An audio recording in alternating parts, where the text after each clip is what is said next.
Sur 12 000 hectares que l'on croyait définitivement perdus, un désert brûlé par la sécheresse est en train de devenir un centre névralgique de protéines pour tout un pays. Dans un monde où les prix des denrées explosent et où les chaînes logistiques se brisent, ce sont ici des drones, des forages profonds et une usine intégrée qui réécrivent silencieusement l'équation de la sécurité alimentaire. Et si cette expérience portée par Ibrahim Traoré vous obligeait à reconsidérer ce que peut produire un territoire que l'on avait déjà rayé de la carte, car derrière ces pâturages ressuscités se dessine aussi un changement de rapport de force. Dans cette enquête, la promesse est simple, comprendre comment un territoire abandonné a pu se transformer en un système agro-pastoral intégré, capable de surprendre même les observateurs les plus sceptiques.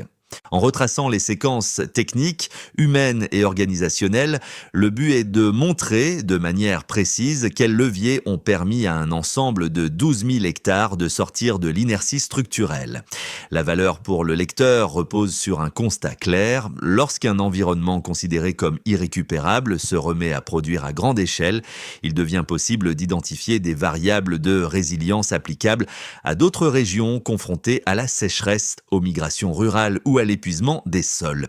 Un micro-hook se place ici. Si un drone peut détecter une anomalie de déplacement avant même qu'un éleveur entraîné ne la remarque, qu'est-ce que cela signifie pour l'avenir de la surveillance sanitaire du bétail? Et surtout, comment ces innovations combinées à des infrastructures de transformation sur site redéfinissent-elles la notion même de sécurité alimentaire dans des contextes soumis aux ruptures de chaînes logistiques? En avril 2025, lorsqu'un centre de transformation capable de traiter 120 000 litres de lait et près de 40 tonnes de viande par jour a été finalisé, une partie du voile est tombée. Le projet n'était plus une simple initiative de revitalisation rurale, mais une infrastructure agro-industrielle d'une ampleur inédite pour la région. Quelques mois plus tard, l'intégration d'un réseau aérien composé de 84 drones autonomes a révélé un second niveau de la stratégie, automatiser la surveillance sanitaire et comportementale d'environ 19 000 têtes de bétail, avec une précision supérieure à celle obtenue par les méthodes traditionnelles. Pour comprendre comment une telle évolution a été possible, il faut revenir au début de l'année 2024, lorsque la zone n'était encore qu'un plateau surexposé au soleil, marqué par moins de 400 mm de pluie annuelle et par le départ progressif de 1800 familles. Les sols fatigués, les pâturages épuisés, l'absence de perspectives économiques, tout laissait penser que la région ne connaîtrait jamais de renaissance durable. C'est dans ce contexte que la directive présidentielle a été donnée en février 2024. Ibrahim Traoré a validé le programme de revival des prairies qui reposait sur des pivots d'irrigation à grande échelle. Les équipes d'ingénieurs ont alors foré 300 nouveaux puits, ouvrant l'accès à environ 42 millions de mètres cubes d'eau souterraine par an. Sur 54 km, des lignes d'arrosage automatisées ont progressivement transformé le sol sec en un écosystème de pâturage viable.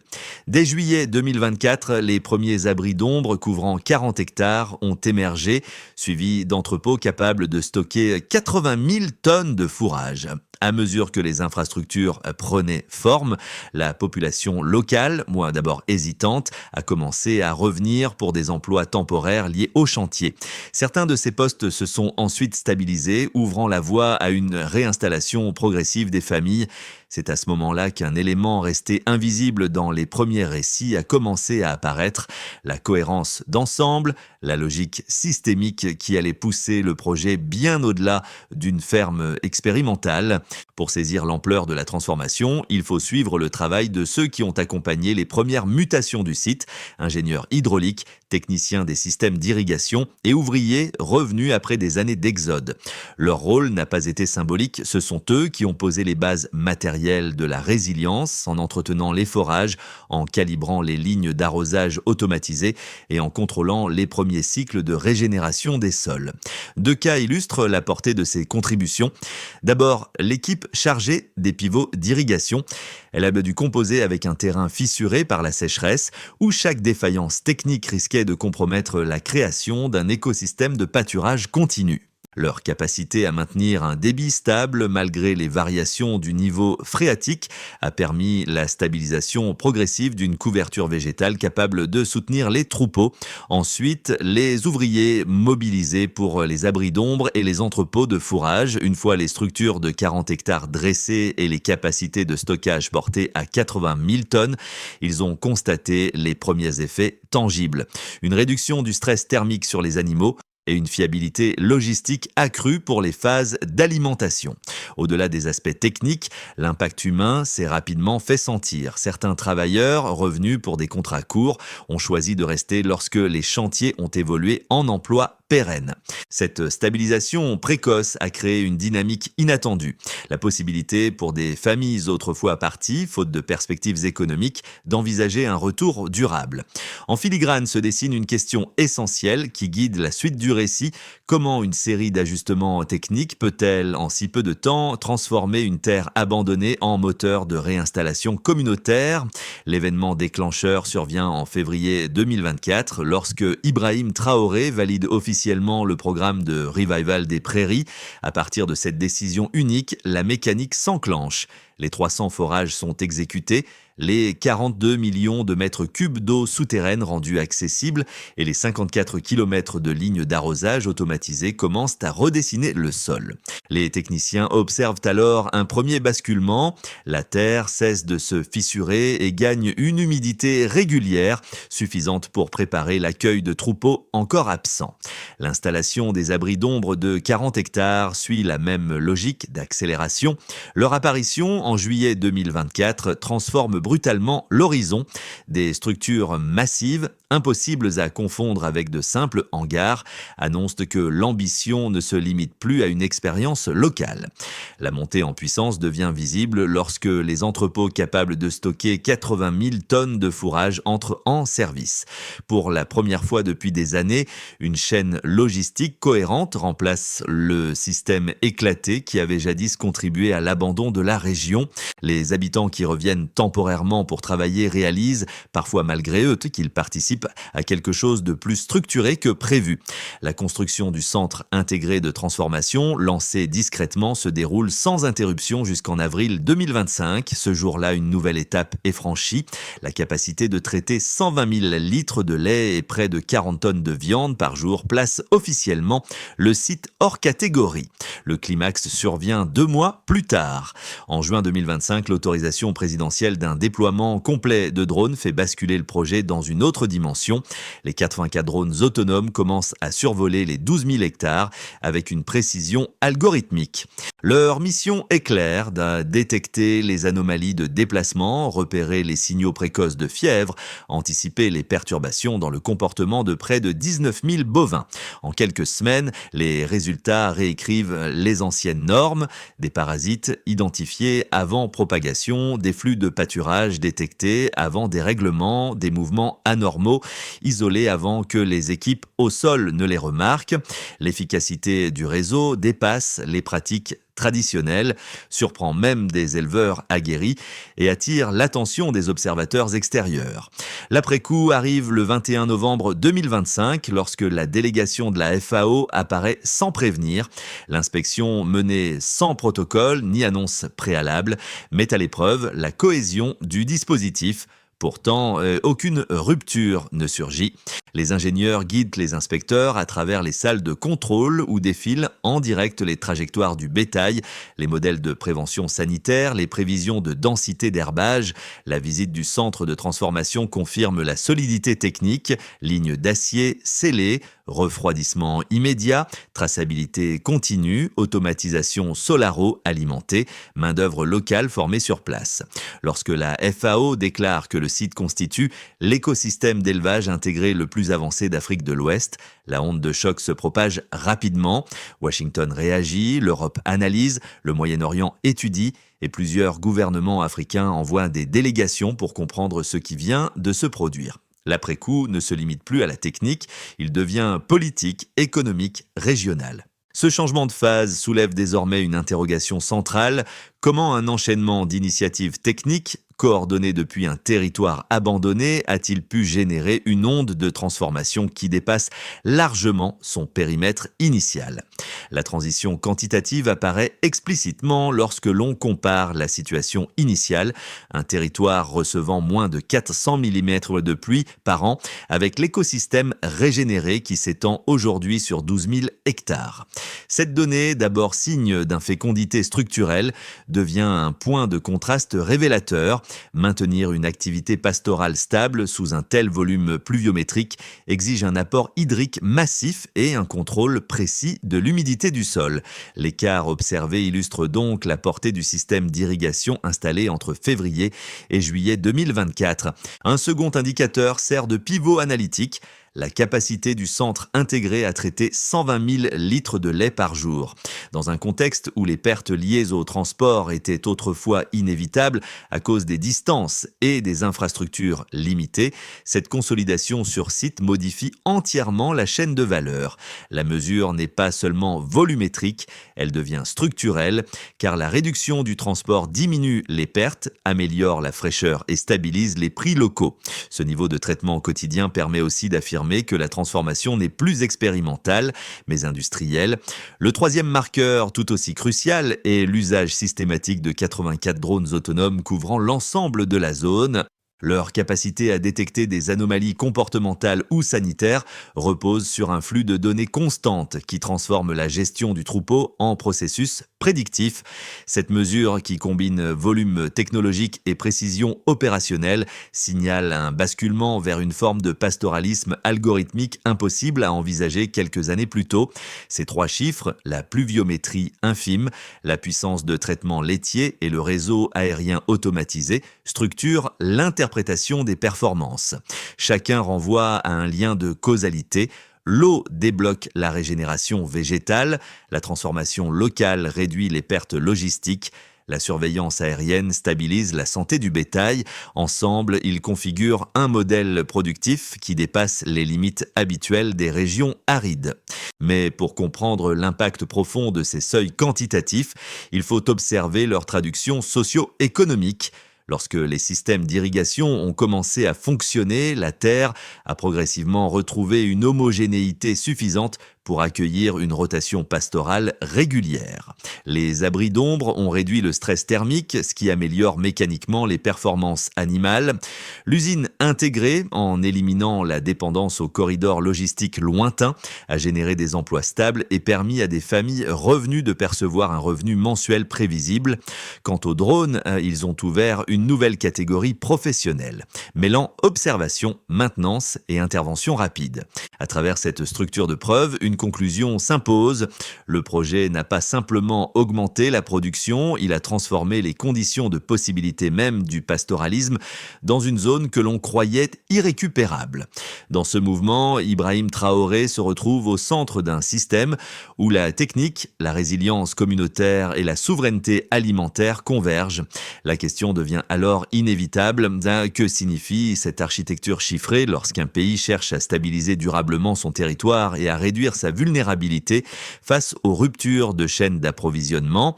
Deux thèses opposées émergent lorsqu'on analyse la portée réelle du projet. La première, défendue par certains observateurs prudents, soutient que la réussite du site repose principalement sur un enchaînement de conditions techniques rarement reproductibles ailleurs. Les 300 forages opérationnels, les 54 km de lignes d'arrosage entièrement automatisées et la synchronisation entre régénération végétale et transformation locale seraient, selon eux, des éléments trop dépendants d'un contexte hydrogéologique particulier. À leurs yeux, la région disposait d'une réserve souterraine exploitable qui a permis de porter le dispositif à maturité. Sans une telle base hydrique, d'autres territoires n'auraient pas la même trajectoire. La seconde thèse, issue d'analystes orientés vers la souveraineté alimentaire, affirme que la clé ne réside pas dans la géologie, mais dans la structure systémique. Pour eux, ce qui compte n'est ni l'abondance naturelle d'eau, ni la configuration initiale du sol, mais la combinaison entre irrigation continue, surveillance automatisée et transformation sur site. Ils rappellent que le centre intégrant lait et viande, capable de traiter 120 000 litres et près de 40 tonnes par jour, fonctionne précisément parce qu'il se trouve au cœur de la zone, supprimant ainsi les ruptures logistiques qui freinent d'autres filières africaines. En ce sens, le projet ne serait pas une exception, mais un prototype reproductible. La réponse la plus robuste se situe entre ces deux positions. Les chiffres montrent en effet que la pluviométrie annuelle restait inférieure à 400 mm avant l'intervention, ce qui signifie que la région n'était pas particulièrement favorisée. C'est l'installation des pivots d'irrigation, l'ajout des 300 forages et la stabilisation de l'écosystème de pâturage qui ont permis d'annuler les contraintes hydriques. De même, l'usage coordonné des 84 drones autonomes n'est pas un luxe, mais un substitut stratégique à la main-d'œuvre rare dans les zones rurales frappées par la migration. Ainsi, l'idée selon laquelle le modèle serait trop spécifique pour être reproduit rencontre un obstacle majeur. Les données démontrent que le progrès observé découle moins d'un avantage naturel que d'un agencement technico-organisationnel, et c'est précisément cette architecture, plutôt que la géographie, qui pourrait inspirer d'autres régions confrontées au même type d'abandon. Un basculement se produit à ce stade du développement. Ce que beaucoup percevaient comme un projet agricole se révèle être une infrastructure pensée pour absorber les chocs, stabiliser les communautés et réduire la vulnérabilité économique d'un territoire longtemps considéré comme perdu. La présence des 84 drones, souvent décrits comme de simples outils de surveillance, prend alors un tout autre sens. Ils forment la couche d'alerte précoce d'un système capable de maintenir la continuité productive même lorsque les conditions climatiques ou logistiques se dégradent. Sous l'impulsion d'Ibrahim Traoré, la logique initiale, produire, transformer, irriguer, devient clairement une architecture de résilience. Ce glissement conceptuel surprend même certains observateurs africains venus étudier la méthode. Ils découvrent, parfois avec réticence, que la combinaison entre forage massif, rotation de pâturage, automatisation aérienne et transformation sur site n'est pas un assemblage improvisé, mais une structure où chaque élément protège les autres. Ce midpoint met ainsi en lumière un élément crucial. La ferme n'est plus un simple site performant, mais un modèle en train de devenir un instrument politique et territorial capable de modifier la trajectoire d'une région entière.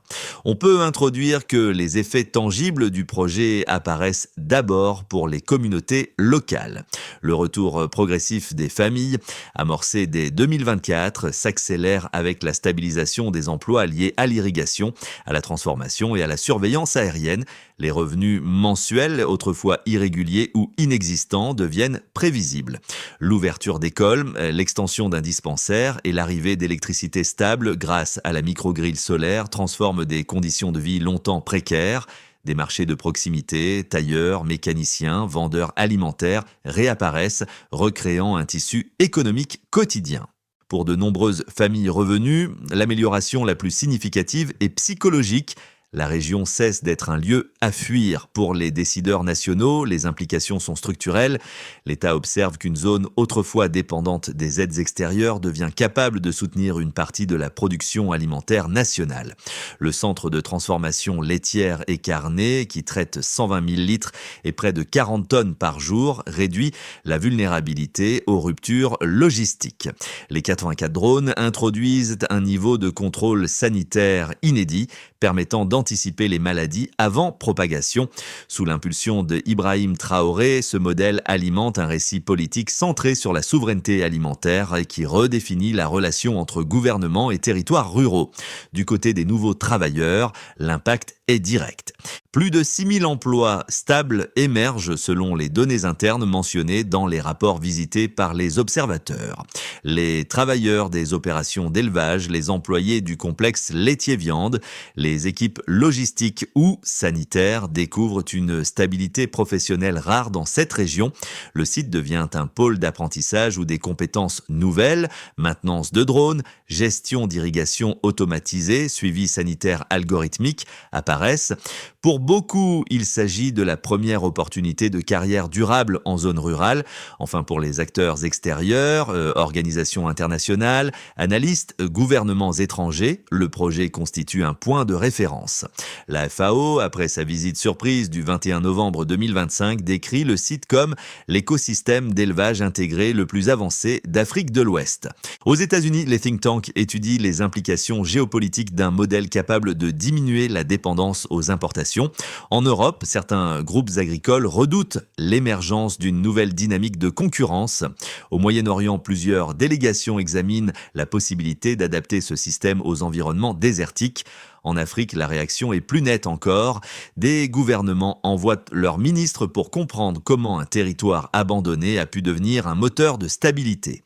Ces 4 blocs d'impact convergent vers un même constat. La transformation opérée dépasse la production agro-pastorale. Elle modifie durablement les trajectoires économiques, sociales et politiques, au point que le site devient un symbole d'autonomie régionale. Et dans ce faisceau d'effets, le rôle d'Ibrahim Traoré émerge comme catalyseur d'un modèle qui reconfigure les attentes envers les territoires ruraux. Le prochain cycle de 6 à 12 mois s'annonce décisif, car le modèle atteint désormais une phase où la stabilité dépend autant de la technique que de la capacité institutionnelle à maintenir l'élan. 3 trajectoires cohérentes peuvent être dégagées à partir des signaux déjà présents sur le terrain. On peut introduire que scénario de base, dans cette configuration, les infrastructures existantes continuent de fonctionner à un niveau stable. Les 84 drones assurent la surveillance régulière et permettent de maintenir un taux de détection précoce satisfaisant. Le complexe laitier-viande, avec ses capacités constantes de transformation, évite les pertes et garantit une distribution locale continue. Les travailleurs formés au cours de l'année précédente consolident leurs compétences, ce qui limite les ruptures opérationnelles. La dynamique de retour des familles se poursuit, mais à un rythme modéré. Ce scénario suppose la continuité institutionnelle et l'absence de perturbations climatiques majeures. On peut introduire que scénario optimiste. Dans cette hypothèse, la montée en compétences des équipes s'accélère et génère des gains d'efficacité dans l'ensemble du site. La régénération des sols, déjà amorcée grâce à l'irrigation, s'étend plus rapidement, améliorant la qualité du pâturage. Les alliances régionales amorcées après la visite de la FAO pourraient déboucher sur des programmes pilotes utilisant la même structure opérationnelle. L'arrivée de nouvelles familles renforce la demande en infrastructures sociales, écoles, santé, énergie et pousse à une extension du micro-réseau solaire. Le modèle commence alors à être documenté comme une méthodologie reproductible. Si cette trajectoire se matérialise, l'impact économique pourrait dépasser la simple sécurité alimentaire pour atteindre une influence territoriale durable. On peut introduire que scénario défavorable. Cette trajectoire repose sur 2 risques principaux, la pression climatique et la fragilité logistique. Un épisode de sécheresse prolongée pourrait exiger une augmentation du pompage et accroître les coûts de maintenance des forages. Une défaillance dans la chaîne de transformation ou un ralentissement des retours familiaux fragiliserait la cohérence sociale qui soutient le projet. Un autre risque réside dans la technodépendance. Si une partie du réseau de drones devait être interrompue, la capacité de détection préventive diminuerait et exposerait le bétail aux maladies non identifiées. Même si ce scénario reste plausible, il ne remet pas en cause les fondations déjà établies. Il impose cependant une vigilance accrue dans la gestion des ressources et des dispositifs automatisés. Ces 3 chemins invitent à une réflexion essentielle. Un modèle aussi dense techniquement nécessite une lecture stratégique continue pour éviter que ces forces ne deviennent, à terme, ces vulnérabilités. Les répercussions du projet résonnent différemment selon les profils de spectateurs, mais tous y trouvent un point d'ancrage. Pour celles et ceux qui vivent dans des régions rurales fragilisées, l'histoire parle directement à leur réalité. Voir un territoire autrefois déserté se transformer grâce à un ensemble cohérent d'irrigation d'irrigation, de surveillance aérienne et de transformation locale ouvre une perspective rarement disponible. L'idée qu'une zone au climat difficile puisse accueillir des emplois stables, des écoles rénovées et une énergie fiable rappelle que la modernisation rurale n'est pas un concept abstrait mais une trajectoire concrète. Pour les groupes intéressés par les mutations techniques, le projet devient un laboratoire à ciel ouvert. L'usage coordonné de drones, la mise à niveau permanente des lignes d'arrosage automatisées et la régulation fine du bétail montrent comment des technologies souvent perçues comme complexes peuvent être intégrées dans une logique territoriale. La valeur n'est pas seulement dans la prouesse, mais dans l'articulation entre outils et besoins réels. Pour les personnes soucieuses des questions économiques et sociales, l'histoire interroge directement les modèles de développement. Le fait qu'une région abandonnée puisse redevenir un centre d'activité en attirant des familles qui avaient quitté les lieux par nécessité illustre comment une stratégie cohérente peut inverser les flux migratoires internes. Une telle dynamique ne dépend pas uniquement des infrastructures, mais de la capacité à créer des opportunités crédibles et durables. Pour le spectateur extérieur, enfin, l'ensemble pose une question intime. Qu'est-ce qui fait qu'un territoire retrouve sa valeur aux yeux de ceux qui l'avaient quitté ? La réponse dans ce cas précis se trouve moins dans la technologie que dans la reconstruction progressive de la confiance. La consolidation du modèle nécessite une feuille de route claire, articulée autour d'étapes mesurables. La première consiste à sécuriser l'entretien des infrastructures hydrauliques. Les équipes locales doivent établir un calendrier trimestriel de maintenance des forages et des lignes d'irrigation avec un indicateur simple, stabilité du débit et absence d'interruption prolongée. Cette étape garantit que la base physique du système reste fiable, même en période de stress climatique. La deuxième étape concerne la montée en compétences des travailleurs. Sous l'impulsion d'Ibrahim Traoré, la formation doit s'étendre aux domaines critiques: surveillance aérienne, gestion des capteurs thermiques, intervention rapide sur anomalies comportementales. Le succès peut être mesuré par la réduction du temps de réaction entre alerte et prise en charge sur le terrain. La troisième étape vise à renforcer la chaîne de transformation sur site. Le complexe laitier-viande, déjà opérationnel, peut gagner en efficacité grâce à des procédures standardisées qui réduisent les pertes et améliorent la traçabilité. L'indicateur retenu serait la constance du volume traité quotidiennement, reflet direct d'une logistique interne maîtrisée. La quatrième étape porte sur l'intégration communautaire. Les services sociaux, d'écoles, dispensaires, marchés doivent suivre le rythme du retour des familles. Les autorités locales peuvent évaluer la progression à travers 3 repères: stabilité démographique, fréquentation scolaire et disponibilité des services de santé de base. Enfin, la 5e étape touche à la gouvernance territoriale. Il s'agit d'instaurer un cadre où les retours d'expériences techniques, environnementaux et sociaux sont régulièrement intégrés aux décisions.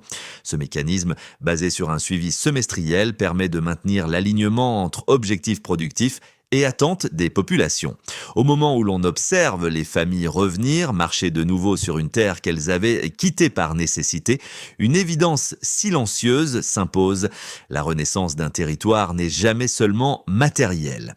Les forages, les abris d'ombre, les drones et l'usine intégrée constituent la structure visible, mais ce sont les gestes quotidien, les enfants entrant dans des écoles rouvertes, les travailleurs réintégrant une routine stable qui donne au projet sa portée la plus durable. La région que l'on croyait vouée à l'abandon retrouve une continuité humaine, celle qui transforme un espace fonctionnel en lieu habité. Sous l'impulsion d'Ibrahim Traoré, cette trajectoire devient plus qu'un enchaînement technique. Elle incarne un repositionnement profond où la confiance réapparaît à mesure que les familles retrouvent un ancrage. Les marchés qui renaissent, les ateliers qui rouvrent et les services qui se stabilisent rappellent que la valeur d'un projet se mesure autant dans les chiffres que dans les vies qu'il reconnecte à leur environnement. Ce retour du quotidien, discret mais déterminant, forme le fil de rappel essentiel. Un territoire n'est jamais définitivement perdu lorsque ceux qui l'habitent peuvent de nouveau s'y projeter. Si cette histoire résonne avec ce que vous attendez d'un développement fondé sur la dignité et la stabilité, vous pouvez contribuer à élargir la conversation. Partager ce récit, c'est prolonger l'attention portée à ceux qui transforment leur territoire par un travail patient, qu'il s'agisse d'ingénieurs, d'ouvriers, d'agents communautaires ou de familles revenus reconstruire leur avenir. Le projet montre qu'une région longtemps délaissée peut retrouver une cohérence lorsque les infrastructures, les compétences locales et la volonté collective convergent vers un même objectif. Vous pouvez également soutenir la diffusion d'analyses VNT Diamis fondées sur des données fiables en vous abonnant et en restant attentif aux prochaines enquêtes. Chaque nouvelle étude tente d'éclairer comment des territoires considérés comme périphériques deviennent des espaces où s'inventent des solutions concrètes face aux défis contemporains. En vous engageant ainsi, vous contribuez à maintenir ouverte une réflexion essentielle. Comment un territoire, une communauté ou une initiative locale peuvent-ils redevenir des sources d'inspiration pour ceux qui cherchent des modèles durables ?